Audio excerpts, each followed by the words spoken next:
Ezanini, problème en Ezanini. Menace, intimidation, Tony. Bon, ce qui se passe, c'est qu'il y a des hobbies. Ferrego là, le 26 avril 2025, programmé à Paris La Défense Arena. Dans ces projets, contrairement à beaucoup d'artistes, l'artiste Ferrego là, il est allé à des casquettes. À quel local artiste musicien, à quel local co-organisateur avec son label Ferrego là, Rose. De ce fait, ils ont placé une double responsabilité. Comme Ferrego la prod, ils ont une obligation, et comme artiste, ça s'appelle une obligation. Parce que Marambo, ils ont les garamines. Moi, il y a un concert, il y a poto, et Bélé, il y a un complexe. Mundela za mundela rotika la mundele, faut qu'on ait un code. Live Nation, représenté par Charles Tabou. Na partenaire na ceux qui nous ceux qui nani, je ne suis pas là pour les publicités. Na Ferrego la prod, ba yokani le 26 avril Ferrego la abeta à Paris La Défense. Contrat est banni. Les deux obligations majeures pour Ferrego la prod, s'occuper de la promotion dans l'espace médiatique congolais. Live Nation, mené par Charles Tabou, doit s'occuper de la promotion sur le plan extérieur, pour ne pas dire international. Contrat est bandit, date est pesami, Ferrego la n'a obligation à lancer l'ego par une vidéo avec un thème précis, Gouloa Togoya Mobondo. Ferrego là, dans ses obligations, il a désigné premier échelon de la communication.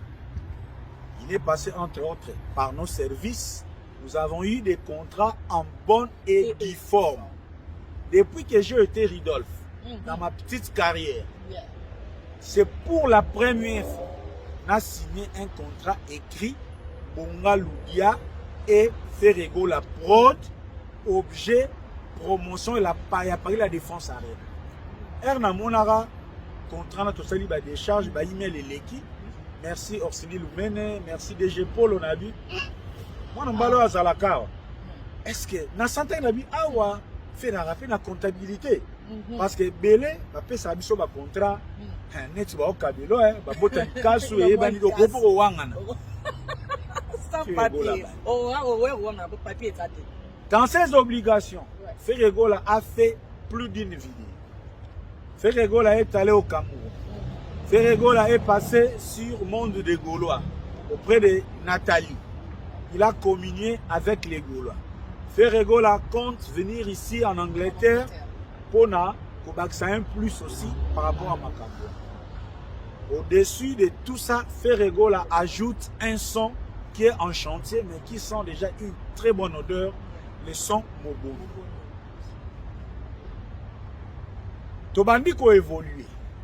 To commis même pas un mois et demi. Les représentants de Live Nation, M. Charles Tabou, a présenté une inquiétude. Pour dire que M. Ferrego là aux OTKT. Bon, dans OTKT. Mais nous avons des indices. Classement, il y a mondial, tous on y plusieurs fois. On suit les Gaulois, de près et de loin. Bazo somba, mobilisation, ba tout ba code, mutumoko 5 tickets, boinaboui. Ok. Le temps, n'a penaye banena ko accentuer pour moi à mon niveau. Yelanga ba chiffre qui atteste que nazo côté 4T. Ok. Banda Ferrego la prod et Senga Live Nation. Statistique wana, M. Charles Tabou n'a jamais présenté des statistiques officielles. Non, ça va faire. Ok. Toké, na deuxième part, na deuxième mois. Charles Tabou a des statistiques.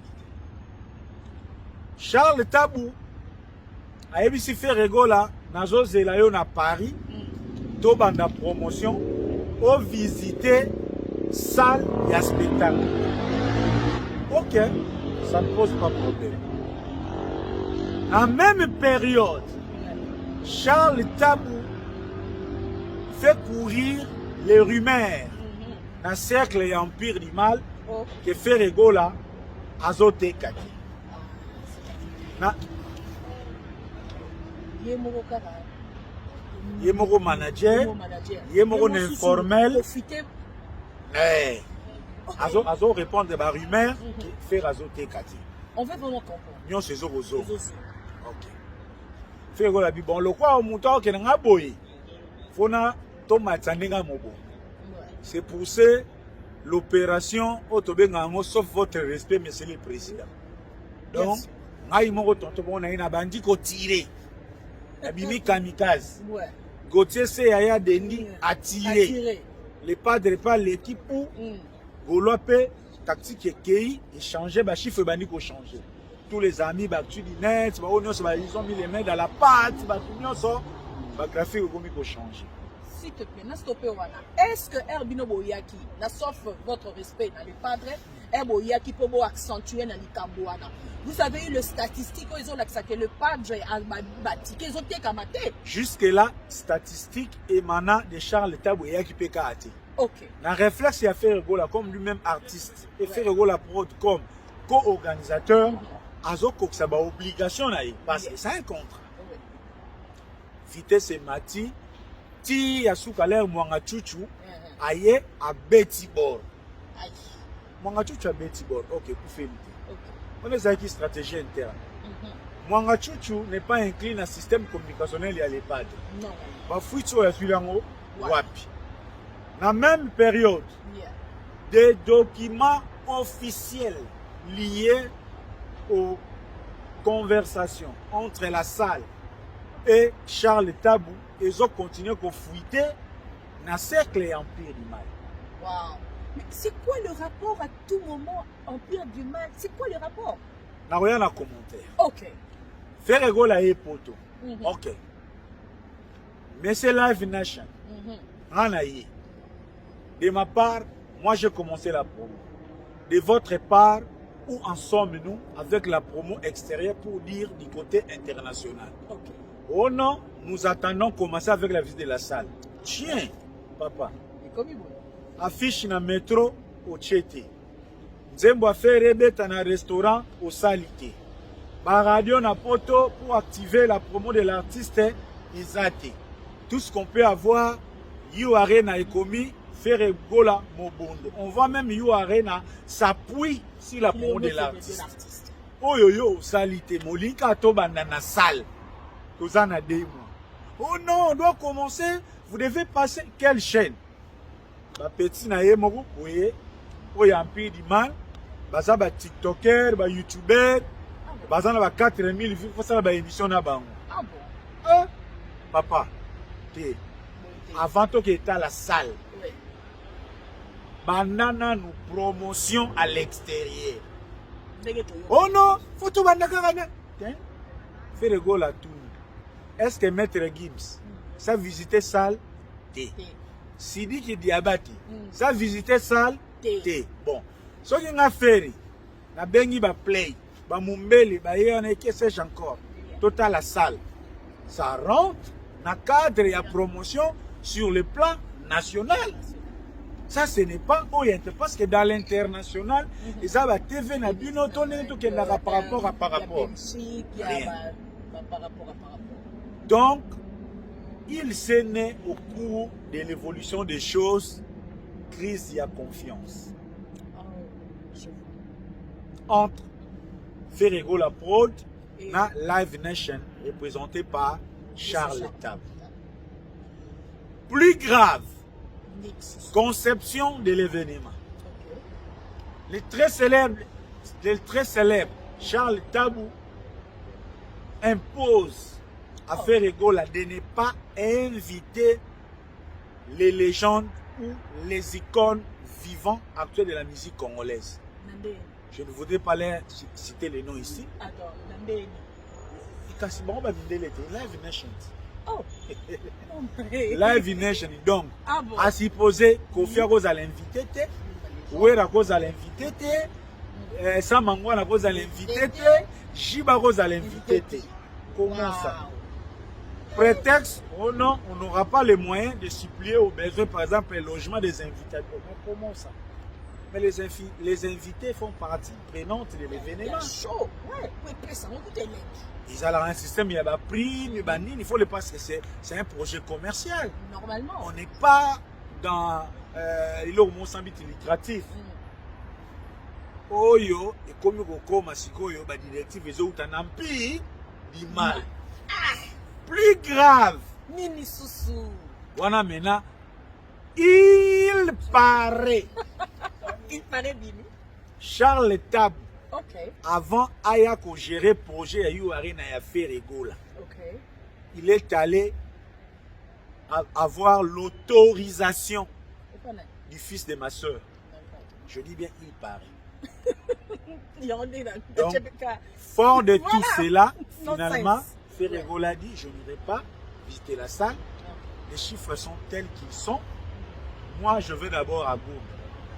Les autres questions, tu vous régler en haut, Ernabuzo. Concomitamment,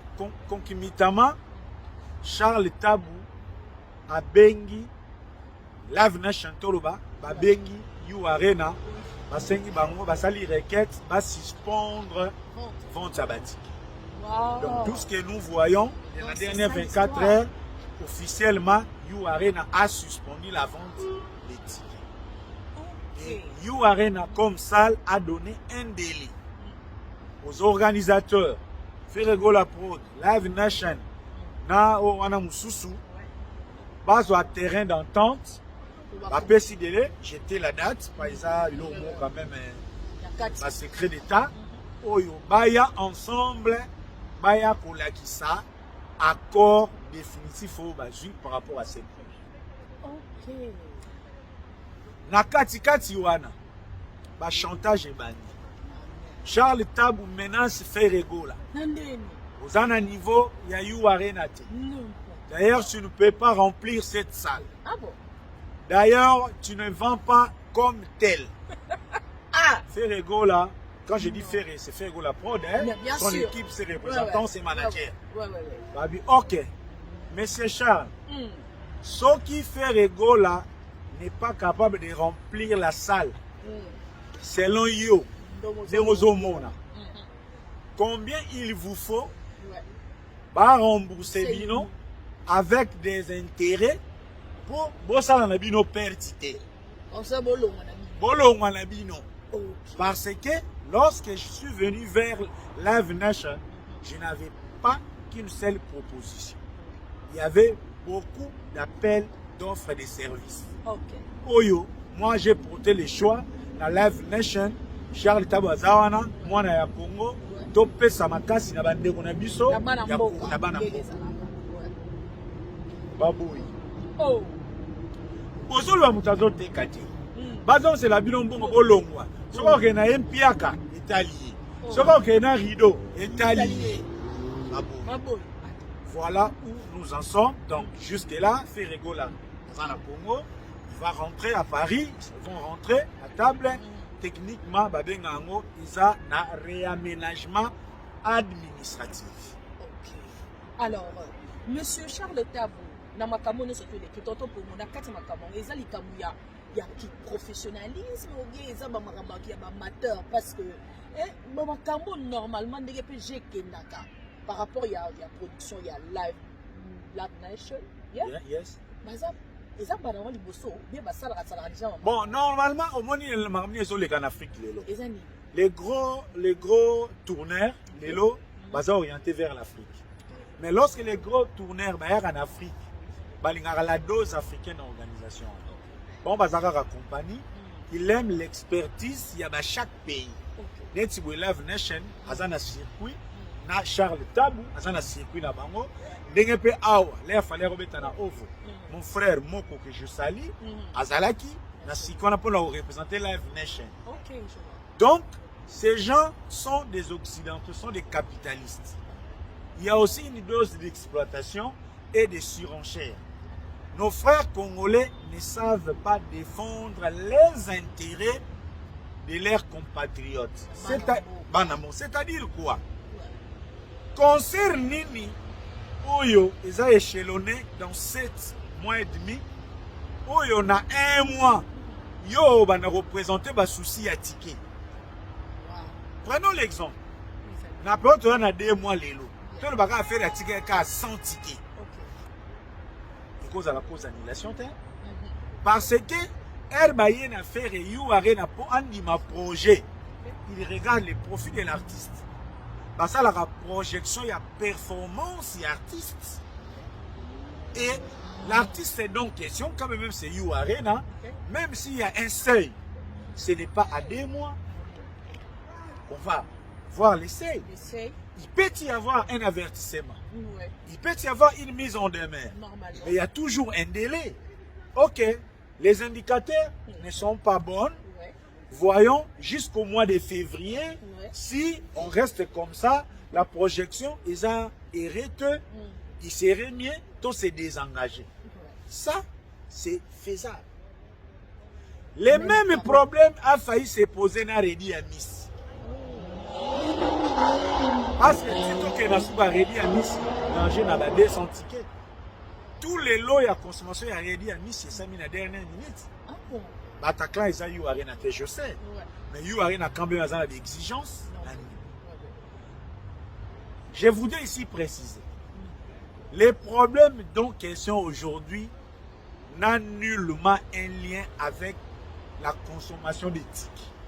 Oh. Là, ça n'a rien à voir. Tu nous rassures. Je rassure au monde entier et ça du Cambouya Batiketi. Ah, là au moins tu nous rassures. Nenye Batike Somba Milelo. Concert ya fait Reko Betama. Atana format Tasugi à 3 quarts. Sugi ya rideau. Lelo. Nenye Batike za Lelo. So Batike concert samedi prochain. Reko Betama. Batike. Nga kutu. Mutakwarom na sombi tike. Nga.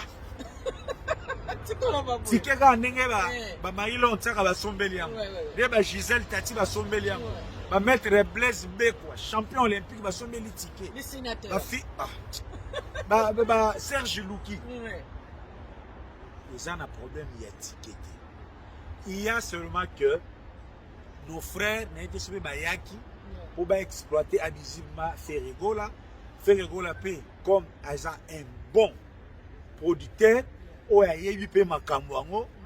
Il voit déjà le projet est tellement juteux que lorsque Ferregola est en train de faire des recadrages pour protéger ses intérêts, il voit déjà en termes et à pourcentage, il y a Ferregola. Ce type risque de devenir le musicien le plus riche en musique congolaise.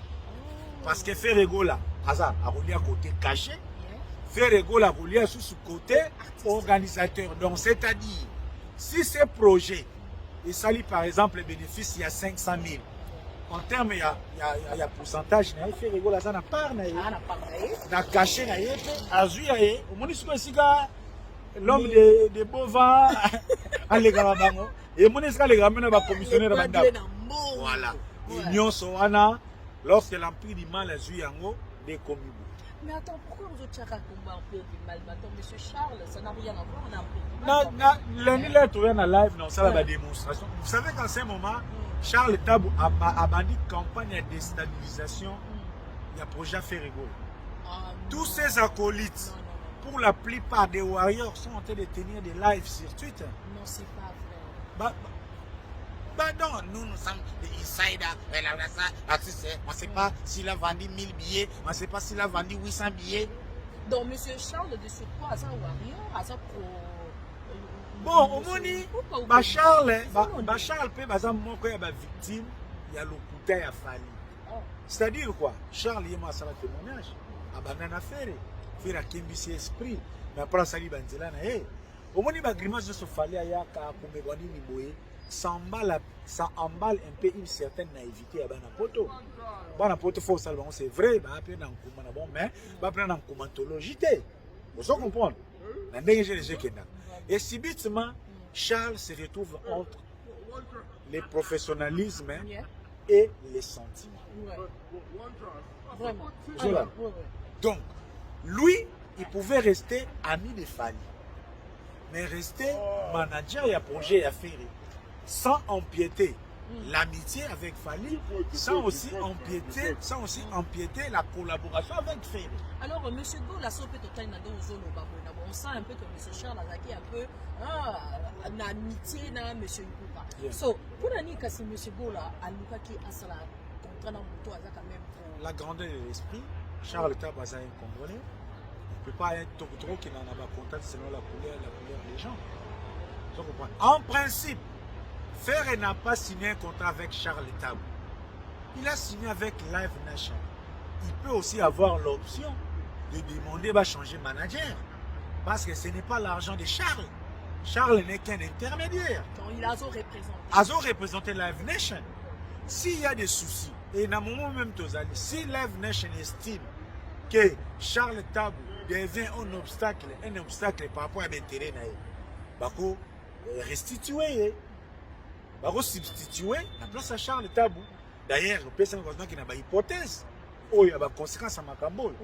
Ça, d'abord, Charles Tabou peut être substitué, on a conséquences à Liboso. Il y a Mibale, un autre organisateur peut suppléer à Live Nation selon les modalités. Il y a juste coutume en matière événementielle parce qu'ici, on est en droit en termes, il y a management, il y a musique. Okay. Vous savez que le droit est une discipline et l'âge.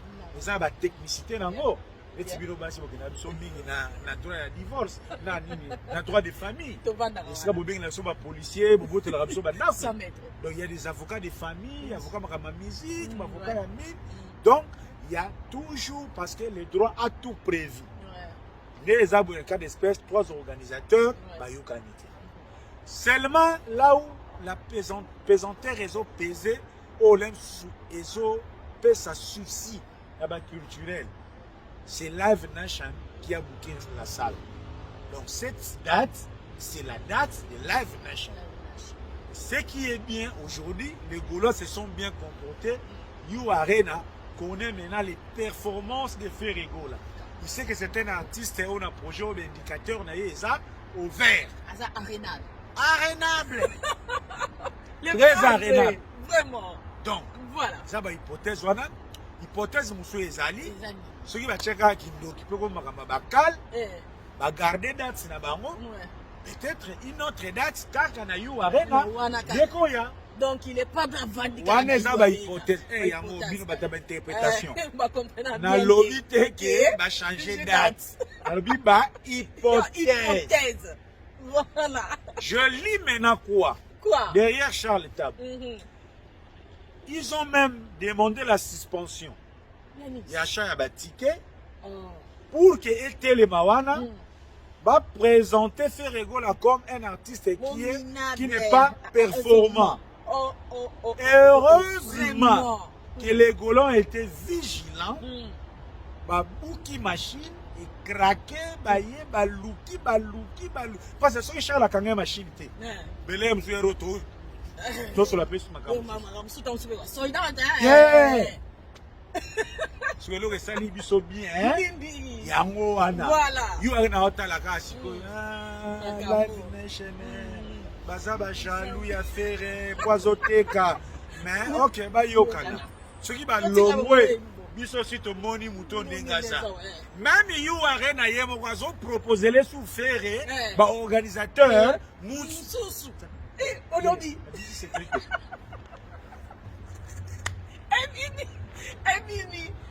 Kabelo na yo, Kambe bisate, 2025 le padre Gobeta Arena, Falia koma tralala, Amama Donabe, et Charles koma tralala, Marguerite Bio, na voyé là aussi.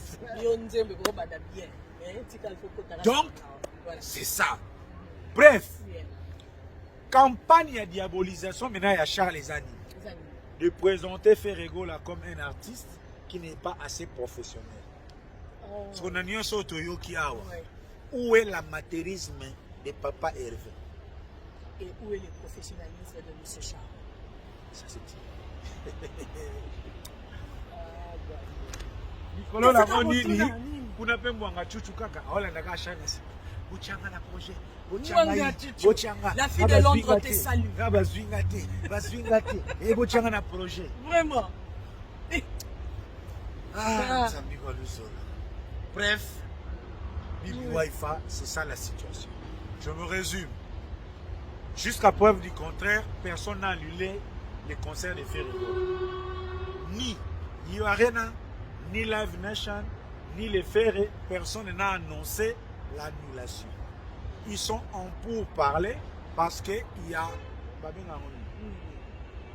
prétention maintenant d'hiver. Il y a conflit d'intérêts dans les projets. Oyo et Bimi par la mauvaise foi de Charles Tabou.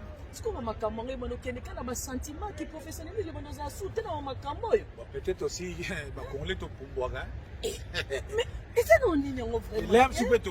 donc c'est ça la pure et la pire vérité. Vraiment. Donc c'est ça la pure et la pire. Que dans les pires et dans le pur, Isakaka, vérité. Donc, Zawana, le message nous lancé dans ma gauloise, ma mélomane de la bonne musique, ma gladiator. Naïb Sarabino, Ferrego la bénédiction renversée, que vos cœurs ne se troublent point. Ça, c'est une bénédiction. Les portes que Ferrego l'a affranchies. Banguna na yeba zela ki wanati. Ko sepelisa o fera sepelisi You Arena.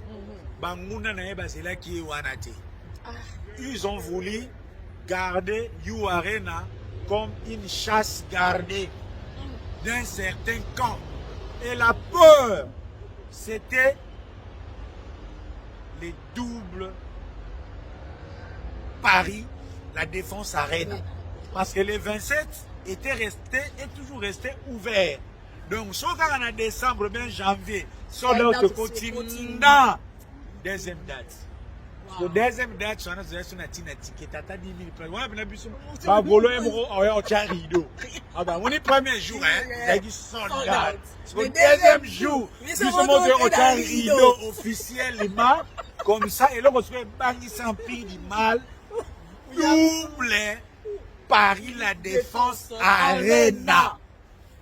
Période. Là où les remèdes s'empoignaient. Voilà. Si vous voyez, nous avons un